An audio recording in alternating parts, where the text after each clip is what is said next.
ಅಂಕೋಲಾ ಕೇಣಿಯಲ್ಲಿ ವಾಣಿಜ್ಯ ಬಂದರು ನಿರ್ಮಾಣದ ವಿರುದ್ಧ ಹೋರಾಟಕ್ಕೆ ಸಂಪೂರ್ಣ ಬೆಂಬಲವಿದ್ದು ಈ ವಿಷಯದಲ್ಲಿ ರಾಜಕಾರಣ ಬೇಡ, ಎಲ್ಲರೂ ಒಂದಾಗಿ ಹೋರಾಟ ನಡೆಸಬೇಕಿದೆ.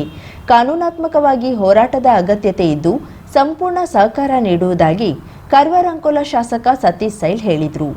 ಅಂಕೋಲಾ ಪಟ್ಟಣದ ಕೋಟೆವಾಡದ ನಾಮಧಾರಿ ನೌಕರರ ಸಂಘದ ಸಭಾಭವನದಲ್ಲಿ ನಡೆದ ಕೇಣಿ ಬಂದರು ವಿರೋಧಿ ಸಮಿತಿ ಮತ್ತು ತಾಲೂಕಿನ ಜನತೆಯ ಸಮಾಲೋಚನೆ ಸಭೆಯಲ್ಲಿ ಮಾತನಾಡಿ, ಕರಾವಳಿಯಲ್ಲಿ ಸರ್ಕಾರ ಹಲವು ಯೋಜನೆಗಳನ್ನ ತರುತ್ತಿದ್ದು ಸ್ಥಳೀಯರಿಗೆ ಬೇಡವಾದ ಯೋಜನೆ ಜೊತೆಗೆ ತಾವು ನಿಲ್ಲುವುದಿಲ್ಲ.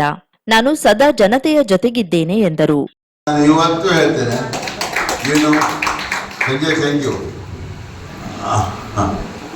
ಇವತ್ತು ಇವರು ಹೇಳಿದ್ರು, ಈಗ ಕೇಂದ್ರ ಸರ್ಕಾರದ, ನಾನು ಕೇಂದ್ರ ಸರ್ಕಾರ ಅಂತ ಹೇಳೋದಿಲ್ಲ, ರಾಜ್ಯ ಸರ್ಕಾರ ಅಂತ ಹೇಳಿ ಅವರಿಗೆಲ್ಲೂ ಏನೂ ಗೊತ್ತಿರೋದಿಲ್ಲ. ಅವರಿಗೇನು ವಾಣಿಜ್ಯ ಬಂದರೆ ಆಗ್ತದೆ, ಇಲ್ಲಿ ಜಾಗ ಉಂಟು, ಇಲ್ಲಿ ಜಾಗ ಉಂಟು. ಇವತ್ತು ಅದು ಸಾಗರಮಾನ ಸ್ಕೀಮೇ ಕೇಂದ್ರ ಸರ್ಕಾರ ಮನೆ, ನಾವೇನು ದುಡ್ಡಿಗೆ ಆಗ್ತದೆ? ಈಗ ನಾವು ದುಡಿದ್ರು ನಾವು ರಾಮ ಭಕ್ತರಲ್ಲ ಅಂತಾರೆ, ನಾವು ಅದನ್ನು ಬಿಟ್ಬಿಟ್ಟಿದ್ದೀವಿ. ನಾವು ಗಣಪತಿ ಅಣ್ಣನ ಭಕ್ತರು. ಏನಾಗಿ ಉಂಟು ಅರ್ಥ ಇದಲ್ಲ. ಶ್ರೀರಾಮನ ಕಥೆ ಹೇಳಿದ್ರು ಬಿಟ್ಟರೆ ನಮ್ಗೆ ಹೊಳಿತಾರೆ, ರಾವಣನ ಕಥೆ ಹೇಳಿದರೂ ಹೊಳಿತಾರೆ, ಸತ್ಯ ಹೇಳಿದರೂ ಹೊಳಿತಾರೆ. ಆದ್ದರಿಂದ ನೀವೇನು ಮಾಡಬೇಕು, ಎಲ್ಲಿ ಸಹಿ ಹಾಕಬೇಕು, ಏನು ಹಣ ಕೊಡಬೇಕು, ಎಷ್ಟು ಕೊಡಬೇಕು, ಎಲ್ಲಕ್ಕಿಂತ ಹೆಚ್ಚು ನಾವು ಕೊಡ್ತೀವಿ, 5 ಪಟ್ಟು ಕೊಡ್ತೇವೆ. ವಿಧಾನ ಪರಿಷತ್ ಸದಸ್ಯ ಗಣಪತಿ ಉಳ್ವೇಕರ್ ಮಾತನಾಡಿ, ಮೀನುಗಾರರ ಸಮುದಾಯದ ಮೀನುಗಾರಿಕೆ ಮತ್ತು ಬಂದರು ಸಚಿವ ಮಂಕಾಳ್ ವೈದ್ಯ ಮೀನುಗಾರರ ಹೋರಾಟದ ಕುರಿತು ಯಾವುದೇ ರೀತಿಯ ಗಮನ ನೀಡದಿರುವುದು ಬೇಸರದ ಸಂಗತಿ. ಮೀನುಗಾರರು ಕಣ್ಣೀರು ಹಾಕುತ್ತಿದ್ರೂ ಸಚಿವರ ಮೌನ ಏಕೆ ಎಂದು ತಿಳಿಯುತ್ತಿಲ್ಲ. ಹೋರಾಟಕ್ಕೆ ನನ್ನ ಸಹಕಾರ ಸದಾ ಇದೆ ಎಂದರು. ನಮ್ಮ ಇತಿಹಾಸದಲ್ಲೇ ಆಗಿಂದ ಬಂದರು ಮತ್ತು ಮೀನುಗಾರಿಕಾ ಸಚಿವರಾಗಿದ್ದಾರೆ. ಇವತ್ತು ಉತ್ತರ ಕನ್ನಡ ಜಿಲ್ಲೆಯ ಒಂದು ಮೀನುಗಾರರಿಗೆ ಒಂದು ಅವರ ವಿಶ್ವಾಸಕ್ಕೆ ತಗೊಂಡು ಯಾವಾಗಾದರೂ ಮೀನುಗಾರರ ಸಮಸ್ಯೆ ಬಗೆಹರಿಸಿದ್ದಾರೆ ಅಂತ ಒಬ್ಬರಾದ್ರೂ ಹೇಳಿದ್ರು. ಯಾಕೆ ಇದು ಗಣಪತಿ ಉಳ್ವೇಕರ್ ಆವಾಜಲ್ಲ, ಅಕ್ಕ ಉತ್ತರ ಕನ್ನಡ ಜಿಲ್ಲೆ ಮೀನುಗಾರರ ಆವಾಜ ಆಗ್ಬೇಕು. ಯಾಕಂದ್ರೆ ಇವತ್ತು ನನಗೆ ನಾಳೆ ಟಾರ್ಗೆಟ್ ಮಾಡ್ತಾರೆ, ಮಾಡಲಿ, ನನಗೆ ಟಾರ್ಗೆಟ್ ಮಾಡಿದ ಟಾರ್ಗೆಟ್ಗೆ ನಾನು ಫೇಸ್ ಮಾಡುವಂತ ಸಾಮರ್ಥ್ಯ ನನಗಿದೆ. ಯಾಕಂದ್ರೆ ನಾನು ಯಾರ್ದು ಋಣದಲ್ಲಿಲ್ಲ, ಯಾರು ಇದನ್ನೆಲ್ಲ ಮೀನುಗಾರರ ಋಣದಲ್ಲಿ ಸತ್ರು ಮೀನುಗಾರರು ನನಗೆ ಕೊಯ್ದು ಸುಡಬೇಕಾಗುವುದು, ಬೇರೆ ಯಾರು ಬಂದು ಸುಡುವುದಿಲ್ಲ ನನಗೆ. ಹಾಗಾಗಿ ತಮ್ಮಗಳ ಗಮನಕ್ಕೆ ಇಟ್ಕೊಳ್ತೇನೆ, ಎಲ್ಲರ ಕೂಗು ಮೀನುಗಾರ ಸಚಿವರು ಬರಬೇಕು, ನಮ್ಮ ಸಮಸ್ಯೆಗೆ ಸ್ಪಂದಿಸಬೇಕಂತ ಹೇಳಿ. ನಿವೃತ್ತ ಪ್ರೊಫೆಸರ್ ಡಾಕ್ಟರ್ ವಿಎನ್ ನಾಯಕ್ ಮಾತನಾಡಿ, ಕೇಣಿ ವಾಣಿಜ್ಯ ಬಂದರು ನಿರ್ಮಾಣದಿಂದ ಕಡಲ ಜೀವಿಗಳಿಗೆ ತೊಂದರೆಯಾಗಲಿದೆ. ಕಾರವಾರ ಅಂಕೋಲಾ ಸುತ್ತಮುತ್ತಲಿನ ಪ್ರದೇಶದಲ್ಲಿ ಮೀನಿನ ಸಂತತಿ ನಾಶವಾಗಲಿದೆ. ಕೃಷಿಯನ್ನ ಮಾಡುವುದು ಸಹ ಅಸಾಧ್ಯದ ಮಾತಾಗಿದೆ ಎಂದರು. ಪುರಸಭೆ ಮಾಜಿ ಅಧ್ಯಕ್ಷ ಅರುಣ್ ನಾಡಕರ್ಣಿ ಮಾತನಾಡಿ, ಕೇಣಿ ಬಂದರು ಯೋಜನೆ ಅತಿ ದೊಡ್ಡ ಯೋಜನೆಯಾಗಿದ್ದು ಇದರಿಂದಾಗಿ ಬೇಲೆಕೇರಿಯಿಂದ ಕೇಣಿಯವರೆಗೆ ಮೀನುಗಾರಿಕೆ ವ್ಯವಸಾಯಕ್ಕೆ ತೊಂದರೆಯಾಗಲಿದೆ. ಮಳೆಗಾಲದಲ್ಲಿ ನೆರೆ ಸಮಸ್ಯೆ, ಕುಡಿಯುವ ನೀರಿನ ಸಮಸ್ಯೆ ಉದ್ಭವಿಸಲಿದೆ. ಅಂಕೋಲಾ ತಾಲೂಕಿನ ಸಮಸ್ತ ಜನತೆ ಈ ಯೋಜನೆಯನ್ನ ವಿರೋಧಿಸಬೇಕು ಎಂದರು. ಜಿಲ್ಲಾ ಹಾಲಕ್ಕಿ ಒಕ್ಕಲಿಗರ ಸಂಘದ ಅಧ್ಯಕ್ಷ ಹನುಮಂತಗೌಡ, ಸ್ಥಳೀಯ ಜನರಿಗೆ ಮಾಹಿತಿ ನೀಡದೆ ಯಾವುದೇ ಯೋಜನೆ ಆರಂಭಿಸುವುದು ಸರಿಯಲ್ಲ. ಮೀನುಗಾರರಿಗೆ, ರೈತರಿಗೆ ತೊಂದರೆ ಆಗುವ ಯಾವ ಯೋಜನೆಗಳೂ ಬೇಡ ಎಂದರು. ಕಾಂಗ್ರೆಸ್ ಮುಖಂಡ ಗೋಪಾಲಕೃಷ್ಣ ನಾಯಕ್, ಕೇವಲ ಪ್ರಾಥಮಿಕ ಸರ್ವೆ ನಡೆಸುವುದಾಗಿ ಅಧಿಕಾರಿಗಳು ಮತ್ತು ಕಂಪನಿ ಹೇಳುತ್ತಿದ್ದು ಗುತ್ತಿಗೆ ಕಂಪನಿ ವ್ಯಕ್ತಿಯೋರ್ವರಿಂದ ಕೋಟ್ಯಾಂತರ ರೂಪಾಯಿ ಜಮೀನು ಖರೀದಿ ವ್ಯವಹಾರ ನಡೆಸಿದೆ. ನಿವೃತ್ತ ಐಪಿಎಸ್ ಅಧಿಕಾರಿ ಜಮೀನು ಖರೀದಿ ವ್ಯವಹಾರದಲ್ಲಿ ಇದ್ದಾರೆ. ಕಂಪನಿ ಮತ್ತು ಖಾಸಗಿ ವ್ಯಕ್ತಿ ವ್ಯವಹಾರದ ನಡುವೆ ಹಲವಾರು ಅಮಾಯಕ ಯುವಕರು ಜೈಲಿನಲ್ಲಿ ಕಾಲ ಕಳೆಯುವಂತಾಗಿದೆ. ಯೋಜನೆ ಪಕ್ಕಾ ಆಗುವುದಿಲ್ಲ ಎಂದ್ರೆ ಜಮೀನು ಏಕೆ ಬೇಕಿತ್ತು ಎಂದರು.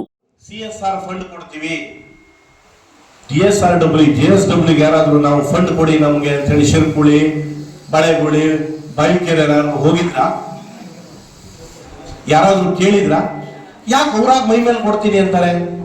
JSW ಅವ್ರನ್ನ ಕೇಣಿಯವ್ರು ಯಾರಾದ್ರೂ ಕರ್ಕೊಂಡ್ ಬಂದಿದ್ರ? ನಮ್ಗೆ ಕೊಡಿ, ನಮ್ಮೂರಲ್ಲಿ ಪ್ರಾಜೆಕ್ಟ್ ಮಾಡ್ತೀವಿ, ನಮಗೆ ಇಲ್ಲಿ ಅಭಿವೃದ್ಧಿ ಬೇಕು ಅಂತ? ಇಲ್ಲ, ಅವರು ಒಳ್ಳೆಯದಕ್ಕೆ, ಅವ್ರ ಉದ್ದೇಶಕ್ಕೆ ಅವ್ರು ಬಂದಿದ್ದಾರೆ.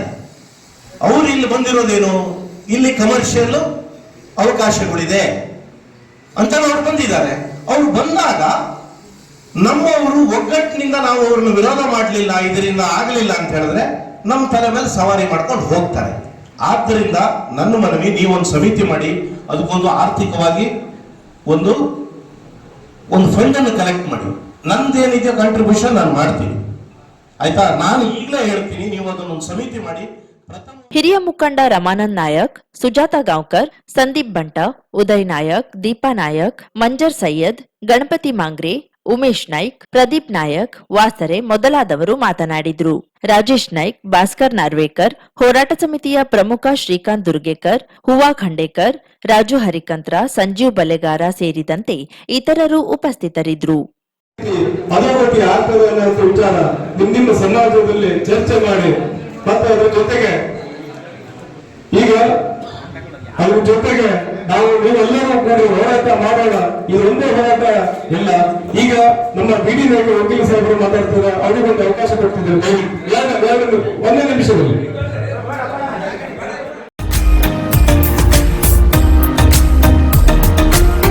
ಮಿಲನ್ ಎಂಟರ್ಪ್ರೈಸಸ್ ಬೃಹತ್ ಎಲೆಕ್ಟ್ರಾನಿಕ್ ಹಾಗೂ ಫರ್ನಿಚರ್ ಮಳಿಗೆ. ಉತ್ತರ ಕನ್ನಡ ಜಿಲ್ಲೆಯಲ್ಲೇ ಅತಿ ಹೆಚ್ಚು ಮಳಿಗೆಗಳನ್ನ ಹೊಂದಿರುವ, ಅತಿ ಹೆಚ್ಚು ಸಂತೃಪ್ತ ಗ್ರಾಹಕರನ್ನ ಹೊಂದಿರುವ ಮೂಲಕ ಹೆಗ್ಗಳಿಕೆಗೆ ಪಾತ್ರವಾಗಿರುವ ಏಕೈಕ ಸಂಸ್ಥೆ ಮಿಲನ್ ಎಂಟರ್ಪ್ರೈಸಸ್. ನಮ್ಮ ಮಳಿಗೆಗಳಲ್ಲಿ ಪ್ರಸಿದ್ಧ ಕಂಪನಿಗಳ electronic refrigerator, washing machine, LED TV, ಎಸಿಗಳು ಲಭ್ಯ. ಭಾರತದ ಕರಾವಳಿ ಹವಾಮಾನಕ್ಕೆ ಹೊಂದಿಕೊಳ್ಳುವ ನಂಬರ್ 1 ಬ್ರ್ಯಾಂಡ್ ಆದ ಗೋದ್ರೇಜ್ ಕಂಪನಿಯ ಕಪಾಟು, ಆಫೀಸ್ ಟೇಬಲ್, ಆಫೀಸ್ ಚೇರ್, ಬ್ಯಾಂಕ್ಗಳಿಗೆ ಹಾಗೂ ಚಿನ್ನದ ಅಂಗಡಿಗಳಿಗೆ ಬೇಕಾಗುವ ಸೇಫ್ ಲಾಕರ್ಗಳು ಅತಿ ಕಡಿಮೆ ಬೆಲೆಯಲ್ಲಿ ಲಭ್ಯವಿದೆ. Teak wood sofa set, wooden dining table ಹಾಗೂ ಗ್ರಾಹಕರಿಗೆ ಬೇಕಾಗುವ ಅಳತೆಯಲ್ಲಿ ನಿಮ್ಮ ಮನೆಗೆ ಹೊಂದಿಕೊಳ್ಳುವ ಹಾಗೆ ಫರ್ನಿಚರ್ ಗಳನ್ನ ಮಾಡಿಕೊಡಲಾಗುವುದು. ಕಸ್ಟಮೈಸ್ಡ್ ಕಿಚನ್, ವಾರ್ಡ್ರೋಬ್ ಗಳನ್ನ ಅತಿ ಹೆಚ್ಚು ವರ್ಷಗಳ ಕಾಲ ಬಾಳಿಕೆ ಬರುವ ಹಾಗೆ ವಾರಂಟಿಯೊಂದಿಗೆ ಮಾಡಿಕೊಡಲಾಗುವುದು. ನಮ್ಮಲ್ಲಿ ಡ್ಯೂರಾಫ್ಲೆಕ್ಸ್, ಗೋದ್ರೇಜ್ ಕಂಪನಿಯ memory foam mattress, orthopedic mattress, spring ಮ್ಯಾಟ್ರೆಸ್ಗಳು ಕಡಿಮೆ ಬೆಲೆಯಲ್ಲಿ ಲಭ್ಯ. ವಿವಿಧ ಕಂಪನಿಗಳ ನವೀನ ಮಾದರಿಯ ಮಿಕ್ಸರ್, ಗ್ರೈಂಡರ್, ಫ್ಯಾನ್, ಕುಕ್ಕರ್, ತವಾ, ಫ್ಲಾಸ್ಕ್, ಮೈಕ್ರೋ ಓವೆನ್ಗಳು ಲಭ್ಯವಿದೆ. 0% ಬಡ್ಡಿಯೊಂದಿಗೆ ಸ್ಥಳದಲ್ಲಿಯೇ ಬಜಾಜ್ ಫೈನಾನ್ಸ್ ನಿಂದ ಸಾಲ ಸೌಲಭ್ಯವಿದೆ. ಮಿಲನ್ ಎಂಟರ್ಪ್ರೈಸಸ್ ನಲ್ಲಿ ಖರೀದಿ ಮಾಡುವ ಗ್ರಾಹಕರಿಗೆ ಡಿಸ್ಕೌಂಟ್ ಮತ್ತು ಗಿಫ್ಟ್ ಜೊತೆಗೆ ಪ್ರತಿ 2,000 ರೂಪಾಯಿಗಳ ಖರೀದಿಗೆ ಒಂದು ಬಂಪರ್ ಲಕ್ಕಿ ಡ್ರಾ ಕೂಪನ್ ನೀಡಲಾಗುವುದು. ಈ ಲಕ್ಕಿ ಡ್ರಾ ನಲ್ಲಿ 7 ಲಕ್ಷದವರೆಗೆ ಬಹುಮಾನ ಗೆಲ್ಲುವ ಅವಕಾಶ ನಿಮ್ಮದಾಗಿರುತ್ತದೆ. ಲಕ್ಕಿ ಡ್ರಾದಲ್ಲಿ 1 ಕಾರ್, 2 ಬೈಕ್ ಮತ್ತು ರೆಫ್ರಿಜರೇಟರ್, ವಾಷಿಂಗ್ ಮಷೀನ್ ಸೇರಿದಂತೆ 30 ಲಕ್ಕಿ ಗ್ರಾಹಕರಿಗೆ ಬಹುಮಾನ ಗೆಲ್ಲುವ ಅವಕಾಶ. ಗ್ರಾಹಕರ ಸಂತೃಪ್ತಿಗೆ ನಮ್ಮ ಮೊದಲ ಆದ್ಯತೆ ಎನ್ನುವುದು ಮಿಲನ್ ಎಂಟರ್ಪ್ರೈಸಸ್ ನ ವಾಕ್ಯ. ಉತ್ತರ ಕನ್ನಡ ಜಿಲ್ಲೆಯ ನಮ್ಮ ಶೋರೂಮ್ಗಳಾದ old Mahalakshmi super market, Mulla stop ಹತ್ತಿರ, ಕಾಜುಬಾಗ್, ಕಾರವಾರ, ಅಗ್ರಿಕಲ್ಚರ್ ಆಫೀಸ್ ಎದುರುಗಡೆ, ಮಾಸ್ತಿಕಟ್ಟೆ ರೋಡ್, ಹೊನ್ನಾವರ, ಸೀಮಾ ಕಾಂಪ್ಲೆಕ್ಸ್ ಹತ್ತಿರ, Moni Basti main road, Bhatkal, Indian bank ಎದುರು, CP bazaar road, Sirsi, JS building, JN road, Dandeli, KS building, Motikeri road, Haliyal. ಇಲ್ಲಿಗೆ ತಪ್ಪದೇ ಭೇಟಿ ನೀಡಿ ಸಂತೃಪ್ತರಾಗಿ.